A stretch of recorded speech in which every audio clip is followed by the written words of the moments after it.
student, I am Amit Singh, Assistant Professor in Dayal Group of Institution. Today we talk about business research.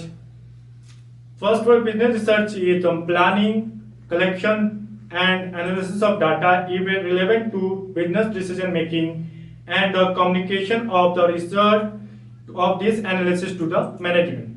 Basically business research इसलिए किया जाता है क्योंकि जो हमारे बिजनेस प्रॉब्लम जो होती है उसको एनालाइज करके, उसको इंटरप्रिटेट करके, उसकी जो फाइंड आउट करते हैं हम लोग, उसको बिजनेस रिसर्च बोला जाता है। वो क्यों किया जाता है? क्योंकि बहुत से बिजनेस में प्रॉब्लम अराइज हो जाती है कि हमारी सेल्स कैसे इंक्रीज की जाए, हमारे कॉम्पिटिटर को कैसे हमसे बेटर फैसिलिटी प्रोवाइड करा, उससे अच्छी फैसिलिटी हम कैसे प्रोवाइड करा सकते हैं, उसके एनालिसिस करते हैं कि मेरे प्रोडक्ट में क्या डिफेक्ट है, मैं उसमें कैसे इनोवेशन कर सकता हूँ, या फिर मेरी पैकेजिंग है वो पैकेजिंग को कैसे इनोवेट कर सकता हूँ, इनोवेट कर सकता हूँ कि जो कस्टमर के माइंड में स्ट्राइक करे कि हाँ ये प्रोडक्ट और सर्विसेज को हमें अवेल करना चाहिए।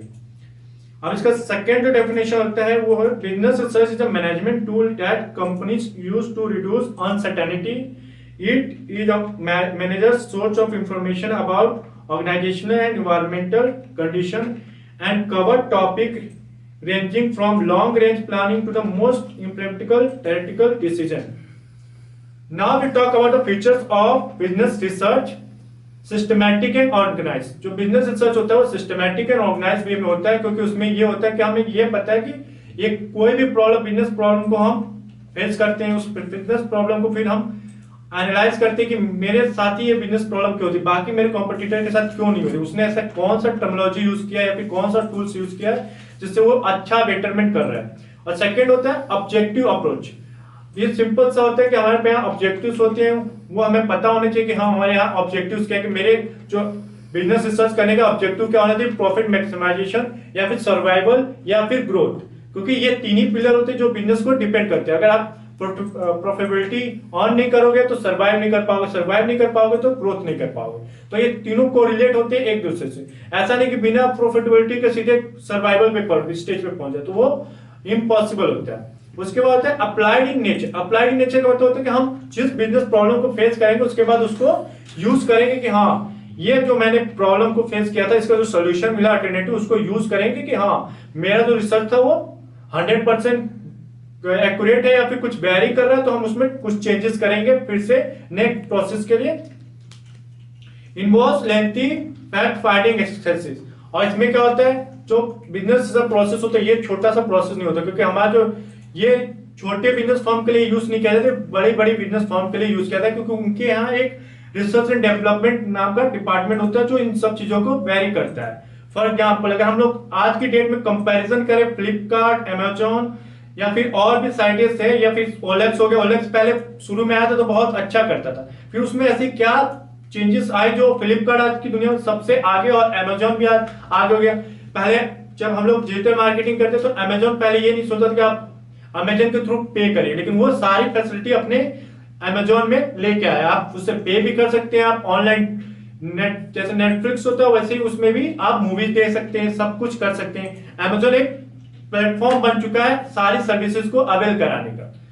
उसके बाद होता है problem oriented. Problem oriented business research इसलिए होता है क्योंकि यहाँ पे बहुत से प्रॉब्लम इनकाउंटर हो गया आपके डे टू डे लाइफ में, लाइक शॉर्टेज ऑफ फंड हो गया, या फिर लीगल एंटिटी हो गई, या फिर लीगल एनवायरनमेंट हो गया, या फिर एडवर्टाइजमेंट हो गया। क्योंकि पहले एडवर्टाइजमेंट भी पहले लोग करते थे तो कैसे करते थे, हम ब्रांड का नाम शो नहीं करते थे, पहले तो होता था कंपैरिजन होता, तो एक कंपैरिजन के बेसिस पे आप करेंगे कि किसी प्रोडक्ट का नाम और फिर अपने प्रोडक्ट के साथ कंपैरिजन करते हैं, तो वो अनएथिकल होता है, प्रॉब्लम ओरिएंटेड होता है। फॉर एग्जांपल के लिए आपको पता है पहले एक बार रिन और सर्फेक्सल दोनों में काउंटर अटैक हुआ था कि वो एक एडवर्टाइजमेंट दोनों से गलती से रिन का और सर्फेक्सल का आपस में कंपैरिजन हो गया था, तो उसमें उन्होंने उसके ऊपर लीगल कोर्ट में केस फाइल कर दी थी, जिसकी वजह से उनको 2000 करोड़ का पेनल्टी पे करनी पड़ी।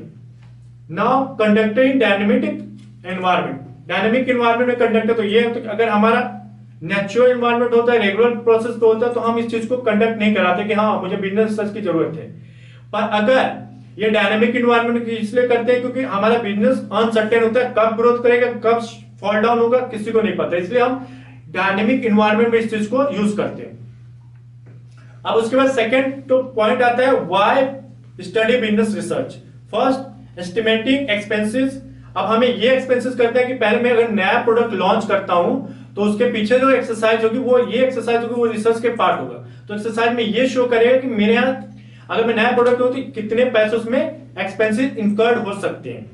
सेकंड चीज होती है प्राइस डिटर्मिनेशन। प्राइस डिटर्मिनेशन जैसे आप कोई प्रोडक्ट लॉन्च करते हो या भाई बनाते हो तो उसमें प्राइस आप ऐसे ही लॉन्च नहीं कर सकते हो कि हाँ ये प्राइस है हमारा तो ये लॉन्च कर दिया, क्योंकि उसमें पूरा पूरा आपका फिक्स कैपिटल, वेरिएबल कैपिटल, इन सबको डिटर्मिनेट करके उसके बाद उसका जो वो निकाला जाता है एवरेज कॉस्ट, उसके बाद से हम अपना प्राइस को डिसाइड करते हैं।